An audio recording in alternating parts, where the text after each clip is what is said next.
నేను కడుపులో ఉన్నప్పుడేమో మా మమ్మీని అద్దిను ఇద్దిను ఇట్లా వండుకో అట్లా వండుకో ఇచ్చేకు అచ్చేకు ఇట్లుండు అట్లుండు ఇది తింటే మంచిది అది తింటే మంచిది ఇది అది అని తిండి పెట్టి పెట్టి పెట్టి పెట్టి మా మమ్మీని నిలబడగొడతారు.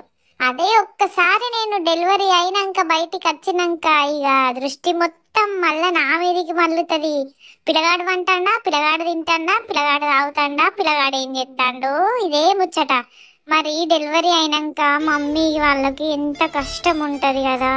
కనీసం వాళ్ళని ఎవరన్నా అడుగుతారా మీ హెల్త్ ఎట్లుంది, మీరు ఎంత బాధపడుతున్నారు, మీ స్టిచ్చెస్ మానినాయా, మీకు ఏమన్నా తినబుద్ధి అవుతుందా, ఏమన్నా తినబుద్ధి అవుతలేదా, ఇవన్నీ అడుగుడు ఎక్కడిది. ఇంకేదన్నా తినబుద్ధి అవుతుందంటే అది తినద్దు ఇది తినద్దు ఇది తినద్దు అది తినద్దు, ఇదే ముచ్చట.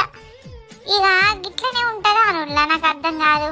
మీరు మమ్మల్ని అడుగుడే కాదు, మమ్మల్ని చూసుకోవడానికి మా మమ్మీలు ఉంటారు, కానీ మా మమ్మీని మీరు చూసుకోండి ఫస్ట్. అంతేగాని ఒక్కసారి డెలివరీ అయింది కదా ఈమెతోనేం పని లేదు అన్నట్టు ఆమె కేర్ చేయకుండా అసలు ఉండకండి, సరేనా. వాళ్ళకు కూడా డెలివరీ అయినాక ఫుల్